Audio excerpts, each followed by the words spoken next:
woke up, said goodbye to sweet baby Severus, and then started the 9-hour drive to White Sand National Park in New Mexico.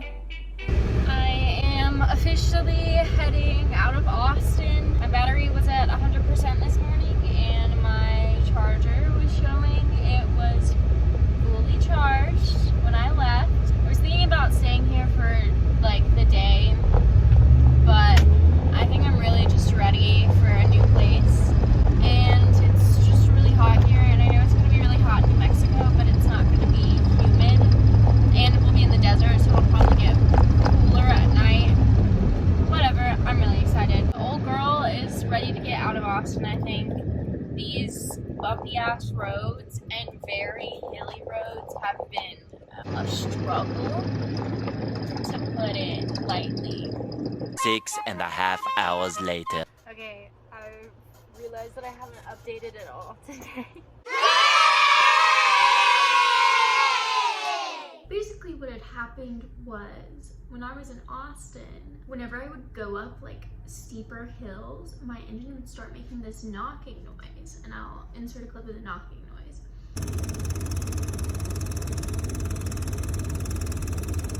And I just thought it was like strain on the engine because it's old and it's just like not used to going up really steep hills. So I was like, oh, it's nothing. Like, it wasn't all the time that I was doing it. So when I left Austin, it pretty much made that knocking noise anytime I accelerated, like whether or not I was on a hill or not. I didn't really think much of it until like 2 hours later, and it just kind of kept getting worse. I checked my fluids. Everything looks fine. I called my dad and I was like showing him what was going on, and he was like, maybe just take it to a shop, just get it checked out so they can like look at it and figure out what's going on to make sure it's like not something serious, because it sounded really bad. The nearest big town was an hour and a half away from me. The thing is, when you're driving through the middle of Texas, there's nothing. Like, there's no towns, like big cities. Texas is too big to have a big city every 20 miles, I guess. I was driving down the road, and then maybe like 30 to 45 minutes later, out of nowhere, my engine starts overheating. So basically, I'm like low-key losing my shit at this point. Like, I wasn't completely yet because I just really didn't know what was going on. As I'm sitting on the side of the road waiting for my engine to cool off, this very nice man pulled over to help me out. He seemed to know like some good stuff about cars, so he ended up helping me out a little bit. So it went from chill to a little sketchy very quickly, but that's a whole story time in itself, so we'll revisit that. Anyway, basically my engine cools down. 30 minutes later, 45 minutes later, start off down the road again. And they made it like 10 minutes before my engine started overheating again. So I pulled over, did the same thing, cooled off the radiator, filled up my oil, all this stuff. And I was at this point only 20 minutes away from Ozona, Texas, which was the closest town that had like an auto repair shop that was open also, because it was Labor Day and everything was closed. I get back on the road again. I make it 20 minutes down the road to Ozona, no problems. My engine was doing just fine temperature-wise. I pull off the interstate, like into Ozona, and my engine started overheating again. And then as soon as like I went to pull over again, it went back down to normal. So I was like, what the f is going on here? I made it the 5 minutes off of the interstate to this auto shop. It was like a diesel shop. I made it like 5 minutes down the road to this diesel, like semi-truck auto shop, because it was the only place that was open. They literally took a look at it. They told me my overheating issue was probably just the thermostat being old and needing to be replaced, which was supposed to be a super easy fix. And then they told me the knocking sound that I was hearing was probably just a lifter. And they told me, they were like, I think it's just your thermostat.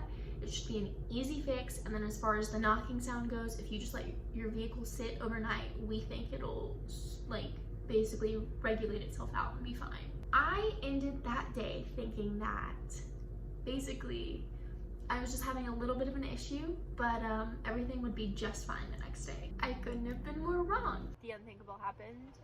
My engine started overheating 3 hours away from Austin.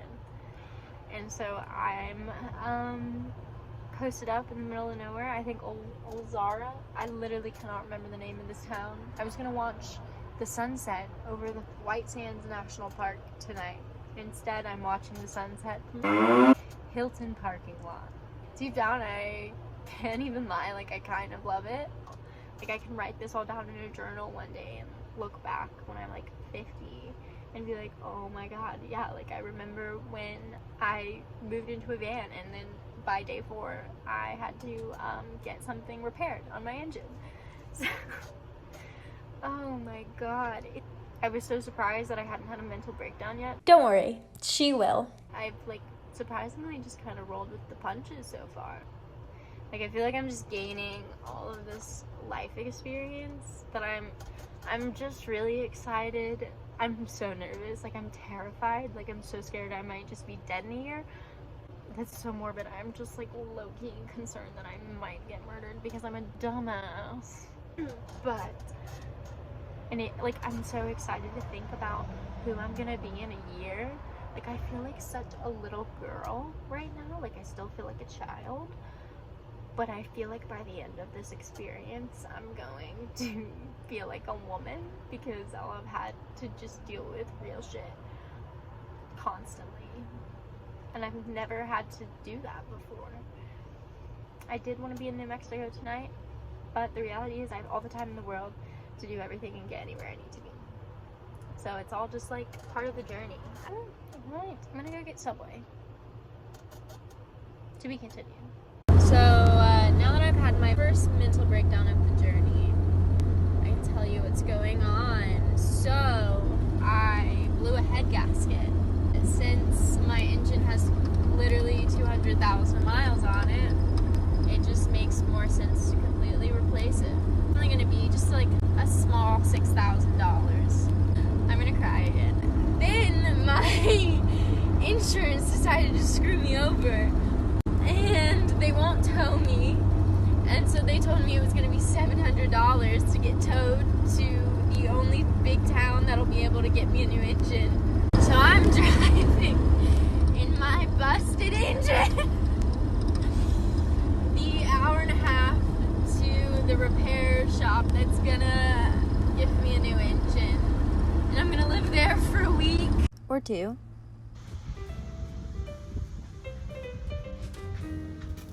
Give me a little hydration for this old girl. I'm cooling her off this hot Texas day.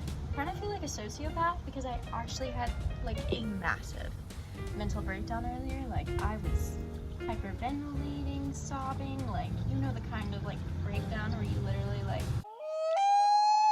that's the kind of breakdown I had, and now I'm just like, woo, like let's do it. I'm gonna go spend thousands of dollars to replace my engine.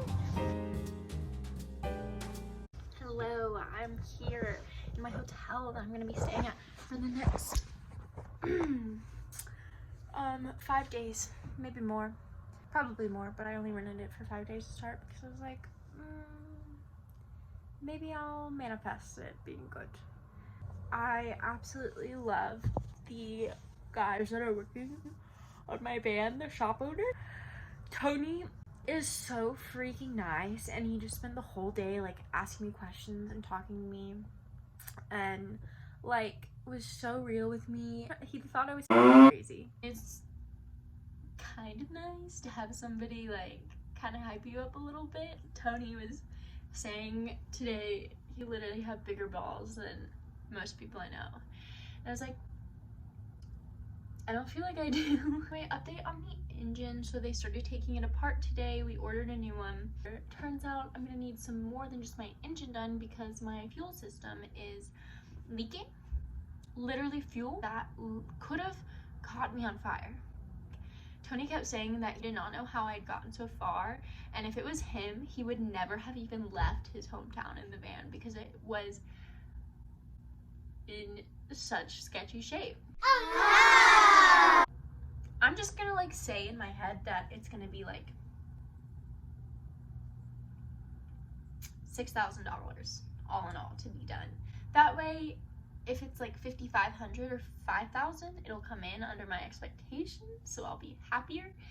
I really don't want to spend $6,000. I thought it was only going to be $4,000, but everything's adding up that I need. There's more wrong than what we initially thought, which is really frustrating. It makes more sense for me to continue to invest more money into it, to travel on it long time, instead of like going home. I'm not gonna go home. I'm not gonna fail. I've gotten to this point where I don't really give a shit what happens anymore, because like, I guess the worst, I don't want to say that. The only thing that I can keep doing is like keep moving forward. That's my only option. Even if I wanted to go back home, I would literally have to figure out a way to get all of my shit out of the van and then figure out how the heck I was gonna get back to Tennessee. Where am I gonna live? What about like just all this stuff? It doesn't make sense. It makes more sense to invest in the van, live in it longer, and live the dream. Oh, honey, you're living it. Now I hopefully won't have to worry about really engine problems when I'm on the road. You will.